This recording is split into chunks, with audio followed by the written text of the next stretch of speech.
Trinidad, California, and today we're gonna build a fence. So we got our chop saw, our table saw, and a whole bunch of lumber that we're gonna use to build this fence. This right here is really nice cedar. You can get this at Pearson's in Eureka. Super nice. I think it's about $6 a board foot.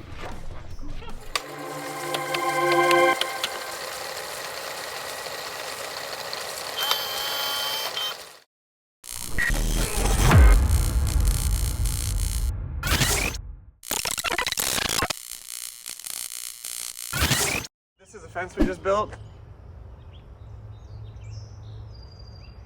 I want to show you. We got nice cedar handrail, 4x4 cedar crossbars, and a hog panel, nice and tight. Look at this right here. Had to do some notching there and over here. So, getting pretty fancy over here in Trinidad.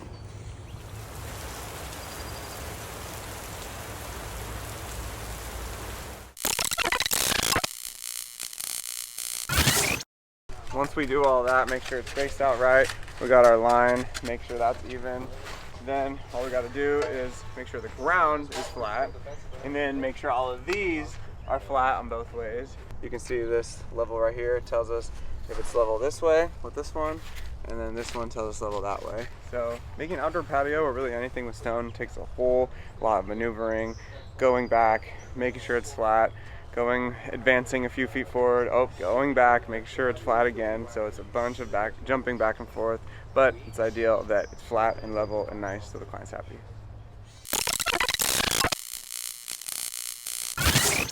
We just finished this first section of the fence. We got our handrail on, we got our top plate, got our bottom plate, we got our hog wire. We have these dowels that we're putting on each side. So we have a few more to put in, but that's what it looks like on the finished piece, and this is what it looks like before we put them on. As you can see, we did excelente on making sure it's level. Level, great. Over here, we're gonna have caps. These are our brown caps, for example, but we're gonna have black caps because of the black hog panel and the black gate accents that we'll have. It's gonna look nice with the black. This is a hog panel fence with cedar, decorative stained wood around the perimeter. I think it looks really good. There's an entranceway or a walkway into the house. Can't go wrong with cedar, can't go wrong with the stained hog panel. The dogs can look into the street, nothing can escape through. All around a great type of fence. And then put in some of these cinder blocks over here. We're reusing and repurposing a lot of the things our client has in her backyard. We reused a lot of this liner right here for her borders. We reused some weed mat, we used some cinder blocks, and yeah, we like to reuse stuff. So that's one thing we're doing over here. I'm about to stain the cedar with this right here. This is a UV protectant exterior stain and sealer formula. It's oil based. We got our sanded cedar right here, it's 4x4. The importance of staining is when you have something exterior outside that's going to be exposed to rain, moisture, or UV, which is the sun, you want to stain. It's good once you stain to do it every year for a few years, or every other year at least. But when you're starting, you definitely want to do multiple coats. It's going to make this cedar pop look super nice, but also it's going to protect it and make sure it lasts longer and look better than if you didn't stain it. As we go to this corner, we're working here and just finished this piece. Now I'm going to be making sure this piece over here matches up, same height, put the level going across the corner so that all the bottom plates are same height. Ooh, that's nice. There's more bear damage back here. This is the siding of the chicken coop backside.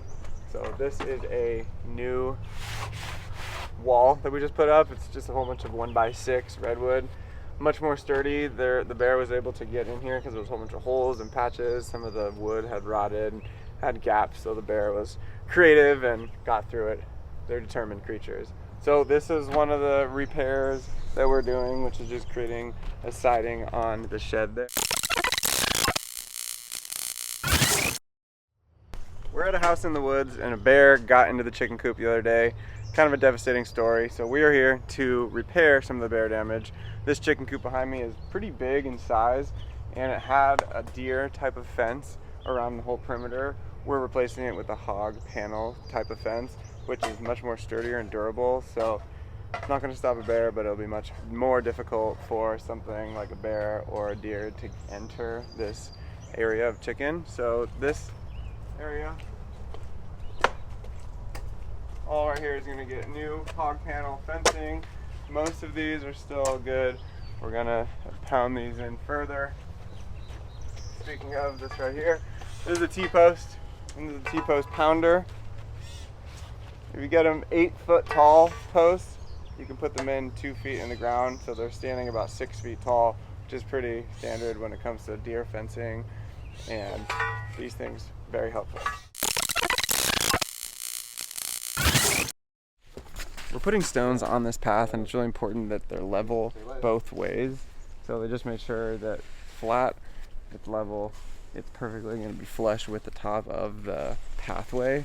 So there's a few different intricate finesse details that you gotta focus on when building stones or putting stones on a pathway. Might seem simple, but it takes a lot of different little maneuvers and fine tuning to make sure it's actually flat and level and not gonna tilt or sag over time. So we spend a lot of time making sure that those stones are gonna be rock solid and hold in there. So they're recessed in to make sure that nobody trips on them. There's not a threshold that you're gonna stub your toe on. They're perfectly in the ground, and we're gonna re-stomp them and re-tamp them, the rock and the stone. So quite a process putting stone on path. We're here in Trinidad, California, and today we're gonna build a fence. So we got our chop saw, our table saw, and a whole bunch of lumber that we're gonna use to build this fence. This right here is really nice cedar. You can get this at Pearson's in Eureka. Super nice. I think it's about $6 a board foot. This is our table saw that we just got done dadoing all of our posts. So you can come and check out these posts. These are concreted in the ground. We did this yesterday. So this is called a dado, where you cut out a slot of the post that the fencing, it's called hog panel, can sit in here and be firm, seamless in the wood. If any dog or deer or anything hits it, it'll be structurally really sound and won't collapse. So we love building hog panel fences. We love using the dado blade. We're using 6-inch posts here for the gate. So this is about a 5.5-foot gate that's going to swing open like this. So this will be the hinge side. It's going to hold a lot of weight. So we're going to build a sturdy hog panel gate with 4x4-inch posts all around it. It's going to be cedar. It's going to be stained. It's going to look really nice. And notice it doesn't have the dado blade on this side because this is the inside of the gate, but it does have the slot right here. So this is what it looks like before we complete the fence, and soon you'll see the completion.